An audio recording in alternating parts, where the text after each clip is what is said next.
wrestlers. Owning a wrestling name and gimmick. WWE loves to own everything that a performer has. Name, gimmick, the whole lot, and this makes it harder for them to make a name for themselves outside of the WWE. Few performers like CM Punk, Samoa Joe, and AJ Styles have managed to keep their names. But throughout his reign on top, Vince has loved his performers to be his creation only. Perhaps this will continue to change, but throughout history, this has been a big issue between McMahon and several performers. Rare days off. WWE stars are on the road 300 days a year, so it may surprise you that Vince McMahon is constantly pushing and asking his stars to go beyond this. There are countless examples from the 80s and 90s of wrestlers working 30 or more consecutive days without rest. This may not be a rule for all, but with the strict schedule and performers even today have, it's amazing to think that McMahon expects more and more from all of his stars. Don't change your travel plans. We have seen this in recent times, but plans can change in the WWE at Vince's whim, and changing your travel plans only encourages this, apparently. Road Warrior Animal was once threatened for changing his flight plan from 7 a.m. to later in the same day, which is incredibly strict. When you consider that wrestlers are on the road 300 days a year, getting more rest here and there would seem beneficial, but not to Vince McMahon. Dress code. This one has seemingly gone away lately, but in the 80s and 90s, WWE stars had a very strict dress code. It was said that Road Warrior Animal was almost once fined for wearing jeans on a plane. With the fans knowing more about the business and increased exposure, it makes sense that they have relaxed on these policies. But it's highly likely that many stars today would be fined for the way they dressed on the road. Sneezing is a no-no.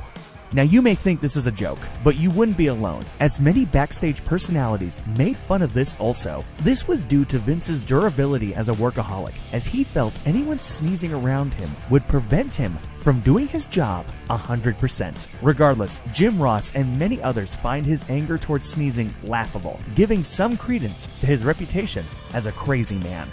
No pay for doing nothing. Many performers in the WWE actually don't have guarantees in their contracts, and this is something Vince McMahon used wisely. Unless you were a top star, Vince McMahon felt like he didn't need to pay you unless you earned your weekly paycheck. In the 90s, a performer by the name of J.J. Dillon was paid for only 1 week's work during 1994 and 1995, and claimed McMahon told him he can't pay you for doing nothing. No health benefits for former wrestlers. The WWE is a dangerous business, and unless you're a major star like John Cena or The Rock, you won't be set for life after a career in the Big E. This leaves many performers needing to find work after performing in the WWE just to survive. Most famously, Mick Foley recently revealed that he didn't have the health insurance to cover a recent hip surgery, despite being on a Legends contract and working today on television.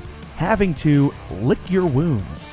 Wrestling is different today than it was in the past, and for the health and safety of the wrestlers, that's definitely a good thing. Back in the 80s and 90s, and even in the early part of the 2000s, injuries were seen as a weakness by Vince, so you had to keep going and take care of yourself. Due to this culture created by McMahon, seeing the doctors was discouraged, as they were there to primarily dish out medication. You don't talk about injuries publicly. This one really didn't come up until 2014 when CM Punk left the WWE, as he tore shreds from the entire WWE medical staff in the podcast with Colt Cabana. The WWE have sued Punk in the wake of his defamation, and it has been revealed that this is a rule now in WWE. Vince has reportedly told active performers not to discuss their injuries, although this stance has weakened in recent years with the amount of social media around WWE. Don't use the word wrestler. Before the arrival of stars like Samoa Joe, AJ Styles, and Finn Balor, this was the cardinal sin in the WWE for announcers or performers alike. This is because Vince McMahon prides himself on producing sports entertainment rather than wrestling, which most fans know it and love it as. Thinking back to Joey Styles' exit from WWE TV in 2006, and this was one of his main gripes, but thankfully the company have eased off in the past few years. Don't forget to like, share, and subscribe. And remember, Vince McMahon isn't completely crazy. He did give us the XFL, the Gobbledygooker, and many great Hornswoggle reviews.